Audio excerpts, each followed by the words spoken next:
খাদিমারা হাসতে দর জান্নাত মাআব রোজে মাহশর বেহিসাব বেইকাব বেকুইখত মত কোই পাতা নেহি বেকুইখত मत कोई पाता नहीं खदमते मारू में अब जाता नहीं खदमते माँ दर पदर कुन इख्तियार खदमते माँ दर पदर कुन इख्तियार ताके बाशी दर्द आदम बख्तियार खदमते माँ दर पदर कुन सुबह शाम खदमते माँ दर पदर कुन सुबह शाम ताके बाशी दर्द आलम ने के नाम ताके बाशी दर्द आलम ने के नाम बोलें अल्लाहु अकबर। কবি বলেছেন বন্ধুরা আমার এই পৃথিবীর বুকে যে মা এবং বাবা যে নিয়ামত আল্লাহ দান করে দিয়েছেন এই মা এবং বাবার যদি খেদমত করতে পারেন এই মা বাবার আত্মাটাকে যদি তুমি সন্তানের উপরে রাজি আর খুশি করতে পারো তাহলে ময়দানে মাহশরে আল্লাহ পাক রব্বুল আলামিন ওই খেদমত গুজার সন্তানের চেহারার মধ্যে একটা নূর দান করে দিবেন।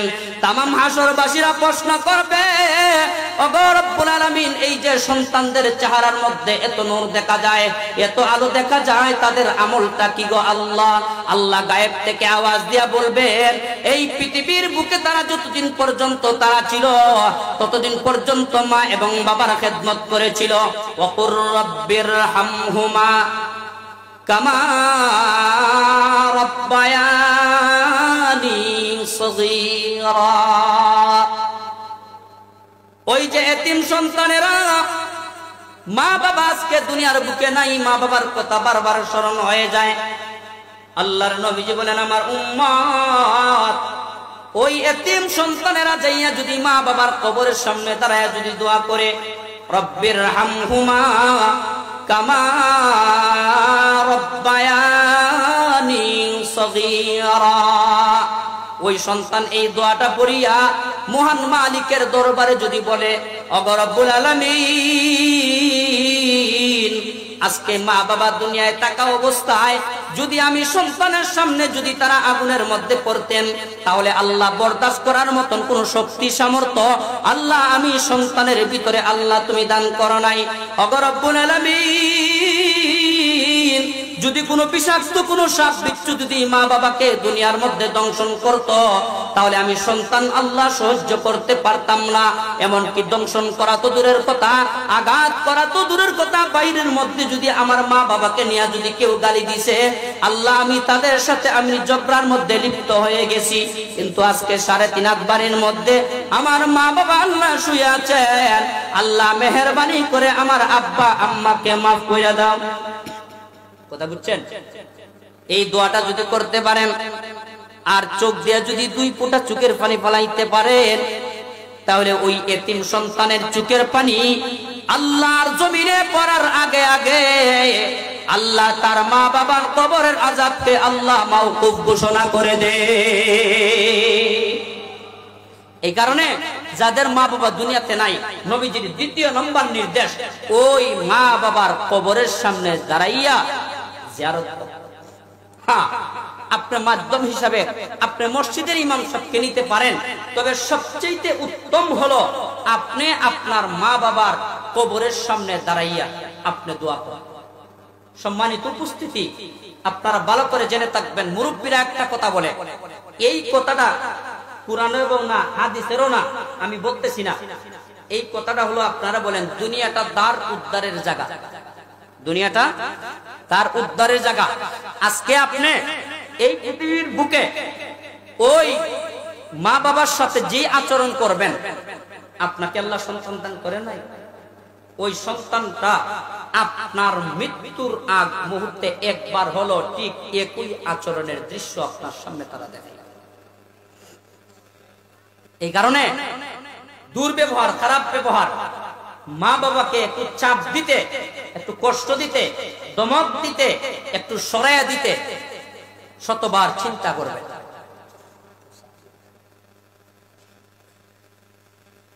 সম্মানিত উপস্থিতি ওই যে মা এবং বাবা দেখবেন শত কষ্টের মধ্যে থাকবেন, কিন্তু একটা বারও নিজের কষ্টটা সন্তানের সামনে প্রকাশ করবেন। আজকে মা বাবা বৃদ্ধ হইয়া গেছেন, অচল হইয়া গেছেন, আমাদের কাছে মূল্য কমে গেছে। আরে বৃদ্ধা মা, বৃদ্ধ বাবা কি বুঝেন, কি আর তারা বুঝবেন? কিন্তু একটা কথা জানা রাখবেন, আজকে মিরপুর তাফসীরুল কোরআন মাহফিল থেকে আপনার বাড়িতে যাইতে যাইতে যদি আপনার 12 থেকে 1টা হয়ে যায়, দেখবেন আপনার জিন্দেগির অর্ধাঙ্গিনী স্ত্রী বাচ্চা কাচ্চা নিয়া 2 করোড় ঘুম মুকাম্মল হইয়া গেছে।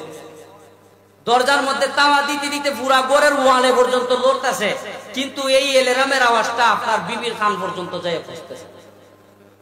একটু টেস্ট করে দেখবেন, যেই মা বাবাকে আপনি অবহেলা করেন, মায় কিছু বুঝেন না, মার হুশ বুদ্ধি নাই, ওই পাশের কোঠার মধ্যে পড়ে আছেন, আলাদা ঘরের মধ্যে পড়ে আছেন, আপনি মায়ের দরজার সামনে যাইয়া হালকা একটু আঘাত করবেন, দরজার মধ্যে আওয়াজ করবেন, সাথে সাথে আপনার মা লব্বাইক বলে বলবে, বাবারে এত রাত্র পর্যন্ত তুমি কোথায় ছিলে? তার কারণ হলো মা বাবা বেবুঝ হতে পারে, মা বাবা অচল হতে পারেন, কিন্তু সন্তানের জন্য কিন্তু কোনদিন তারা অচল থাকেন না। আপনি ঘর থেকে বের হয়ে গেছেন, সন্তানদেরকে বলে আসছেন আমার রাত্র হয়ে যাবে, গভীর হয়ে যাবে, একই সাথে আপনার বিবিকে বলছেন, সাথে সাথে আপনার আম্মাকেও কিন্তু বলে আসছেন আপনারা ঘুমায় যান, আমার লেট হতে পারে। আপনার এই কথার উপরে আমল কইরা আপনার ঘরের সমস্ত ফ্যামিলি মেম্বাররা ঘুমের ঘরের মধ্যে চলে গেছে, কিন্তু যেই মা এবং বাবাকে আপনি অবহেলা করে, ওই মা এবং বাবার চোখের মধ্যে কোনো ঘুম আসে না। যতক্ষণ পর্যন্ত আপনার কণ্ঠের আওয়াজটা জনম দুঃখিনী মা এবং বাবার কানের মধ্যে না বাজবে, ততক্ষণ পর্যন্ত তাদের চোখের মধ্যে কোনো ঘুম আসার কথা না। একটু টেস্ট করে দেখেন বাড়িতে যাইয়া।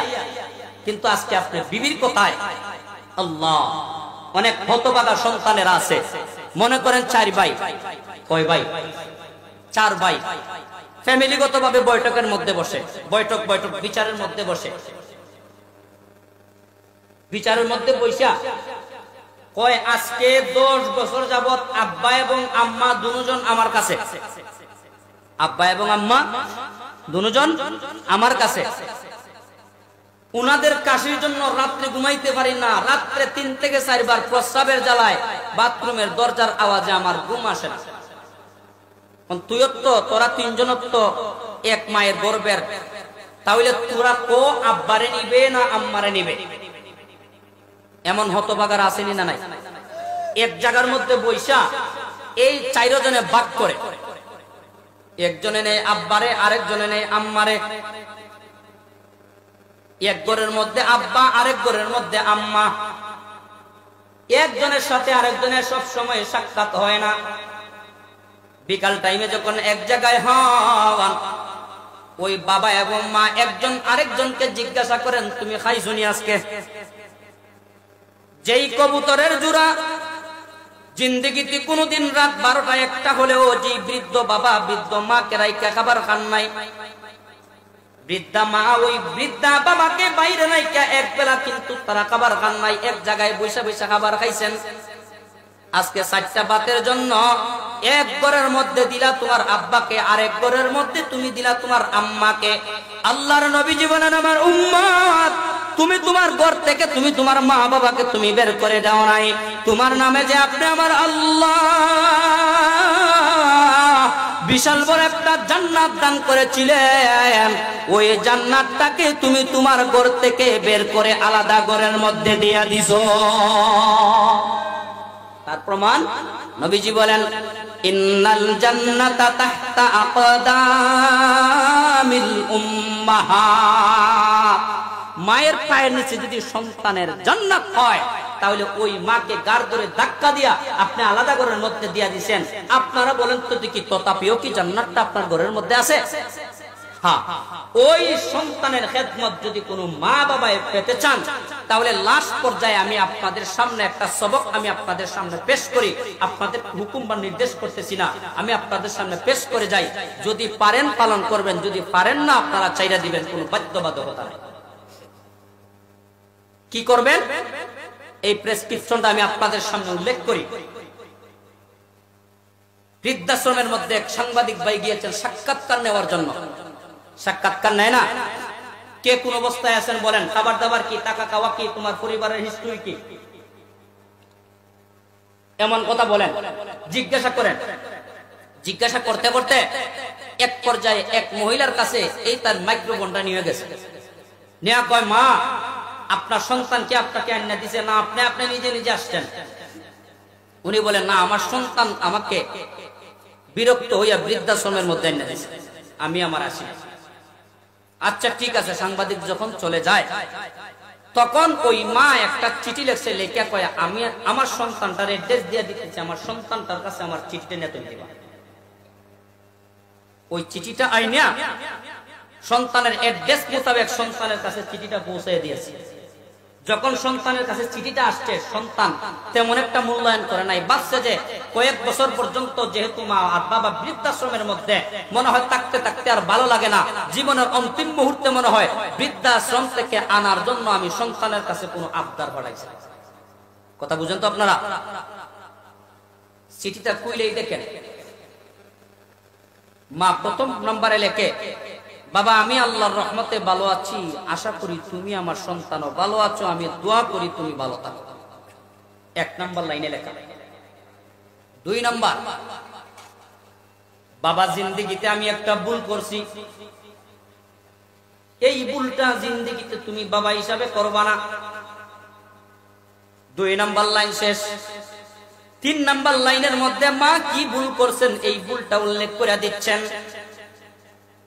ওই জনম দুঃখিনী মা ওই ভুলের কাতারের মধ্যে লেখেন, বাবারে আমি আমার একটা সন্তানকে আমি দ্বীনি শিক্ষায় শিক্ষিত করি নাই, এটাই আমার জিন্দেগির চরম পর্যায়ের ভুল হয়েছে।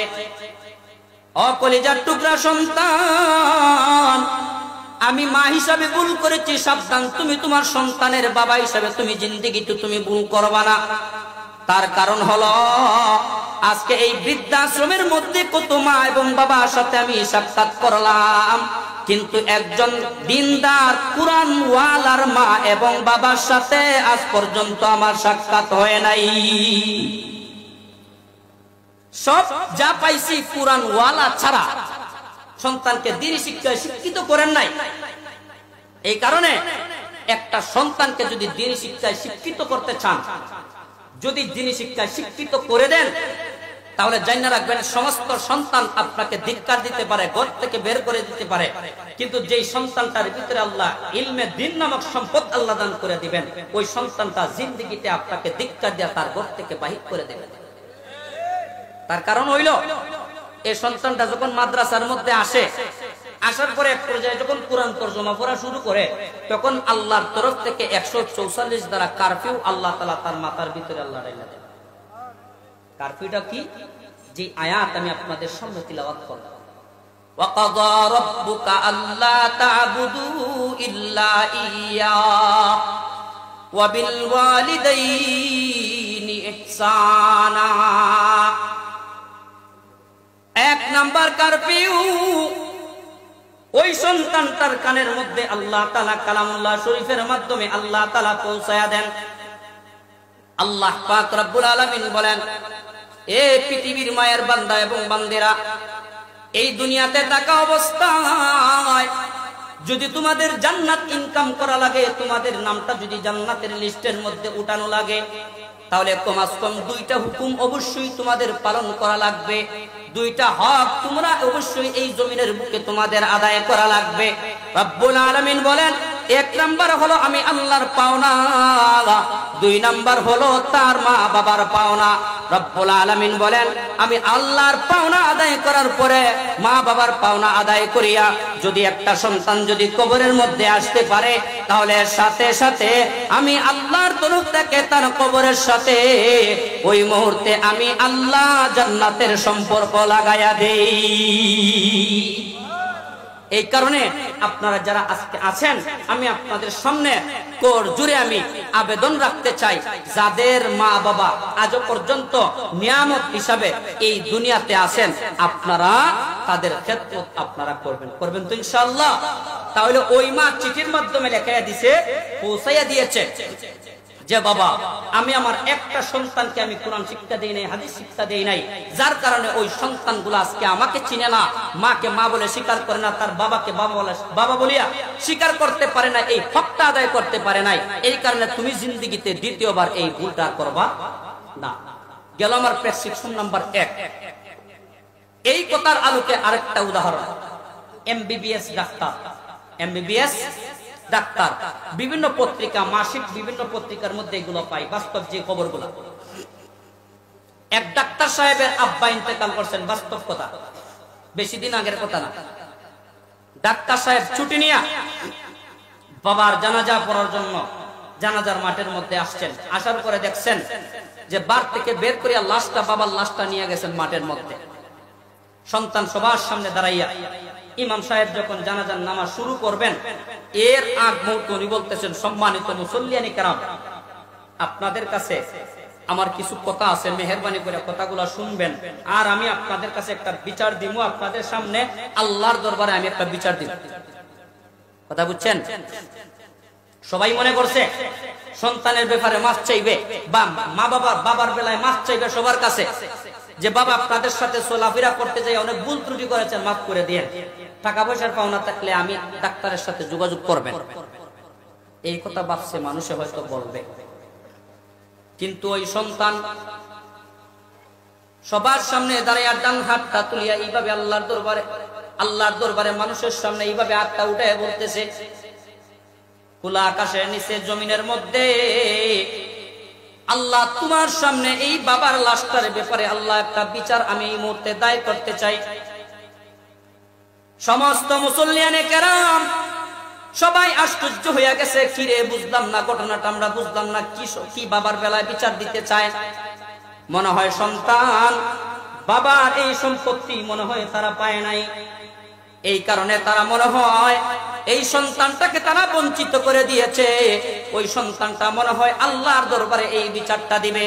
কিন্তু ওই কলিজার টুকরা সন্তান মহান আল্লাহর দরবারে হাত উঠাইয়া বলে, ওগো আল্লাহ, আজকে কিভাবে আমি পয়সা কামাই করব, কিভাবে আমি পয়সা ইনকাম করব, কিভাবে শান্তিতে দুনিয়াতে থাকবো। আমার বাবা সমস্ত টাকা পয়সা খরচ করিয়া আমাকে এই মুহূর্তে আল্লাহ শিক্ষিত বানায়া দিয়েছেন, ওগো রব্বুল আলামিন। কিন্তু আজকে বাবার লাশটাকে সামনে রাইখা আল্লাহ কি আমি বলবো, কি পড়িয়া আজকে আমি বাবার জানাজার নামাজের মধ্যে শরীক হইব, এই শিক্ষাটা আমার বাবা আমাকে দেন নাই। এই কারণে মুসল্লিয়ানে কেরামদের সামনে আল্লাহ খোলা আকাশের নিচে জমিনের উপরে আল্লাহ এই মুহূর্তে তোমার কাছে বাবার বেলায় আমি বিচার দিলাম। আল্লাহ পাক আমাদের প্রত্যেককে যেন মা বাবার খেদমত করার তৌফিক দান করেন। খেদমত করবেন তো ইনশাআল্লাহ।